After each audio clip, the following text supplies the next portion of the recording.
ప్రజావాణికి ఫిర్యాదులు వెల్లువెత్తుతున్నాయి. మాజీ మంత్రి మల్లారెడ్డి, మంచిర్యాల ఎమ్మెల్యే ప్రేమ్ సాగర్ రావుపై బాధితులు ఫిర్యాదు చేశారు. తమ భూములు కబ్జా చేశారని బాధితులు ఆవేదన వ్యక్తం చేశారు. గుండ్లపోచంపల్లిలో 23 ఎకరాలు మల్లారెడ్డి కబ్జా చేశారని ఫిర్యాదు చేశారు. మల్లారెడ్డి బావుమర్ది శ్రీనివాస్ రెడ్డి ఫేక్ డాక్యుమెంట్లతో తమ భూములు కబ్జా చేశారని ఆరోపించారు. తమను సైట్లోకి రాకుండా రౌడీలతో దాడులు చేయిస్తున్నారని ఆవేదన వ్యక్తం చేశారు. అటు మంచిర్యాల ఎమ్మెల్యే ప్రేమ్ సాగర్ రావు తమ భూములు కబ్జా చేశారని బాధితులు ఫిర్యాదు చేశారు. బాధితులు ఫ్లెక్సీలతో ప్రజావాణికి వచ్చి ఫిర్యాదు చేశారు.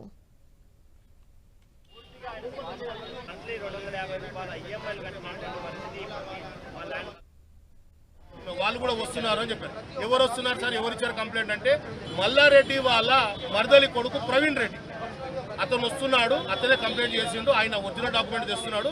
మీరు మీ ఒరిజినల్ డాక్యుమెంట్ తెండి, రేపు మార్నింగ్ 10 కల్లా వస్తే ఎవరితుందో నేను చూసి నేను న్యాయం చేసి సెటిల్మెంట్ చేస్తాను అన్నాడు. ఎవరు అక్కడ ఉన్న సిఐ ప్రశాంత్, ప్రవీణ్ కుమార్ ఎస్ఐ వీళ్ళిద్దరు కలిసి మేము సెటిల్మెంట్ చేస్తాము, మీరు రండి డాక్యుమెంట్ తీసుకోవాలంటే మేము అందరం డాక్యుమెంట్ తీసుకొని వెళ్ళడం జరిగింది.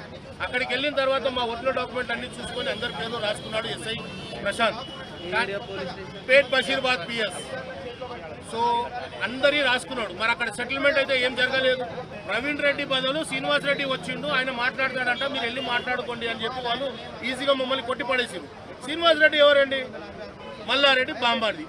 ఆయనకి వెళ్ళి అడిగితే ఆయన ఏమంటాడు, అయ్యా నేను ఎందుకు వచ్చినా, నేను దానికోసం ఏం రాలేదు, నాకేం సంబంధం లేదంట. అంటే అప్పుడు పదవి ఉన్నప్పుడు అహంకారంతో మాట్లాడిన మాటలు వేరే ఉండే, ఇప్పుడు మల్లారెడ్డికి పదవి పోయింది, అలా గవర్నమెంట్ పోయింది కాబట్టి ఇప్పుడు మాటలు వేరే విధంగా వస్తున్నాయి. అలా ఒరిజినల్ డాక్యుమెంట్ చూడమను, మా ఒరిజినల్ డాక్యుమెంట్ చూడమను, అది చాలా ఫేక్ డాక్యుమెంట్. ఇట్లా మా ఒక్కరియే కాదు ఇంకా ఎంతమంది చేసిండో కూడా దయచేసి ఈ గవర్నమెంట్ ఇప్పటి వరకు మా పిల్లలే సగం ఏజ్ అయిపోయింది కానీ మేము కట్టుకోవడానికి వీల్లేదు, పోవడానికి వీల్లేదు. మధ్య నుంచే అతను ప్రేమ్ సాగర్ మా మీద దౌర్జన్యం చాలా చేస్తున్నాడు. కట్టినవన్నీ పీకేస్తున్నారు, కూలగొట్టేస్తున్నారు.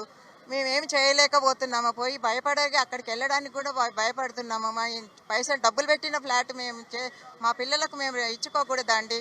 మేము ఎన్ని రోజులు ఇలా కష్టం అనుభవించాలి ఆయనతోని. ఇది ఎప్పటికన్నా సాల్వ్ చేయాలి. ఎన్ని వేళ తిప్పలు పడ్డా కానీ మాకు కావడం లేదు. ఎంతోమందిని కలిసినాము అయినా కానీ కాలేదు. మేము కోర్టులో కూడా గెలిచినాము అయినా కానీ మమ్మల్ని అక్కడికి రానివ్వడం లేదు, కట్టుకోనివ్వడం లేదు.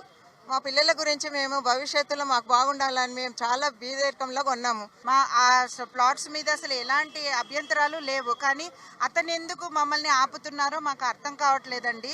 అది మేము ఇప్పుడు మేము అక్కడికి వెళ్ళాలంటే కూడా భయం వేస్తూ ఉంది. అసలు ఆడవాళ్ళమై కూడా సెక్యూరిటీని ఎప్పుడు అక్కడ పెడుతున్నారు. వాళ్ళు ఏం మాట్లాడుతున్నారో వాళ్ళకే అర్థం కావట్లేదు. మనుషులని కూడా చూడకుండా మాట్లాడుతున్నారు. దయచేసి మా ప్లాట్స్ మాకు న్యాయంగా ఉన్నాం కాబట్టి